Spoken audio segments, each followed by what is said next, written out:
Hello everyone, this is James Carhalios, and this is my goal speech entitled "You Need to Push Past Your Limits." The purpose of this speech is to describe my process and journey of walking onto the Cal Poly football team and how I schematically break this down, and why this is me exceeding my limits and why it's necessary for me to grow as a person.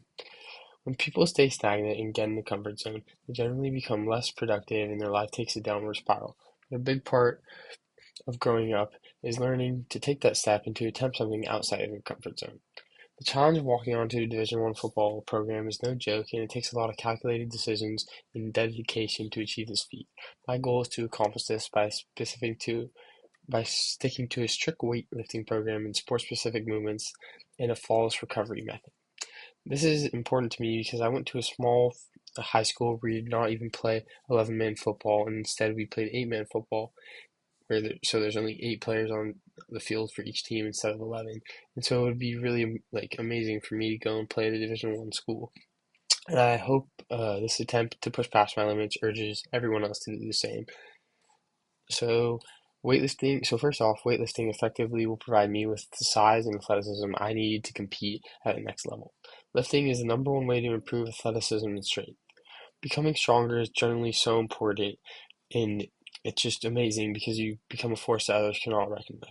The International Journal of Sports and Exercise Medicine found that resistance training heavily improves athletic performance, and it states that athletes should use heavier loads with fewer reps in order to maximize neuromuscular adaptations required for strength gains. So essentially, use heavier weight, and that'll help you in your sport more. And they also highlighted the importance of individuals having different responses to certain volumes and worries of overtraining. So they emphasize that workload is a spectrum, and people can handle different amounts of it. So you need to figure out what works for you. And if you don't do that properly, then you're at high risk for injury and decreasing your progress. Lifting also decreases the risk of injury. Lifting decreases the risk of injury by making your body and muscles stronger, and therefore protecting your bones and joints from harm. Because if your body is more strong and stable, your joints are less likely to pop out of place, and also you're less likely to be in disadvantageous positions, or positions where your body can be harmed. So one issue with lifting is that it makes you more rigid and uh, like less agile, but the way you combat that is by doing sport-specific training along with lifting. So my athleticism will tremendously increase in the categories of speed and plyometric capabilities. So speed is key, and in any sport, it's an advantageous trait, and there's a reason uh, why the saying "speed kills" exists, because it's very useful, and I shouldn't really have to go in depth with that. And then next, so I would love to get faster by including sprints into my workouts. So next, plyometrics force athletic outcomes. So having specific plyometrics, which are high contact but also high elasticity movements, trigger your fast twitch muscle fibers. So when you get your fast twitch muscle fibers firing, then you become a more uh, highly reactive athlete, and that's very important for sports.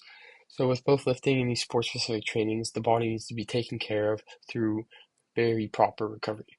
So my recovery will be my edge over my competition, and stretching is necessary for recovery because it greatly decreases the risk of injury and also allows muscles to feel more agile, like they are operating at peak performance.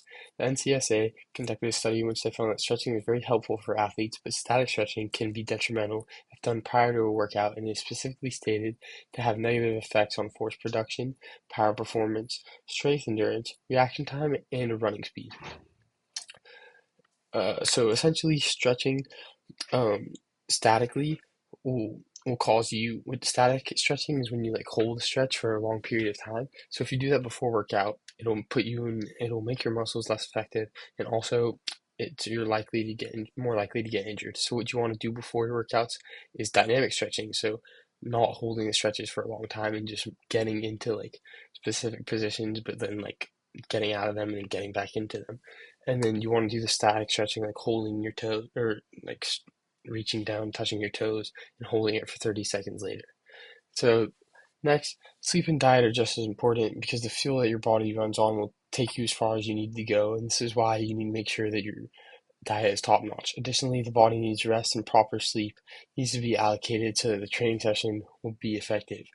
So specifically, PubMed Central references a very controlled study on football players in which they found that participants with poor sleep performance performed largely worse due to alterations in anaerobic pathways and an increase in perceived effort. So essentially, um, their body wasn't getting, or their muscles weren't getting the oxygen properly, and also this caused an increased perceived effort because of their poor sleep. And that means it was harder for them to do typical activities. So when I add all these plans together, the goal does not seem that far-fetched for me to walk onto a Division I football program.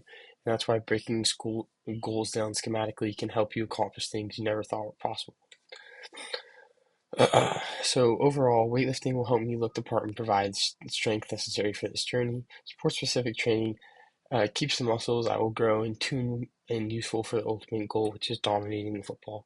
And recovery in the form of stretching and diet and sleep will allow me to attack my goal day after day. This is a very well thought out plan. It takes a lot of effort and drive to stick to it day after day to see progress. This is my call for others to see something that they want to accomplish and break it down piece by piece and have daily little wins that can have them eat away at their goal. In the end, whether you accomplish the goal or not, it is important that you try to push past your limits because this will teach you something you do not know about yourself and will make you incredibly more productive as a whole. Thank you so much, and remember to push past your limits.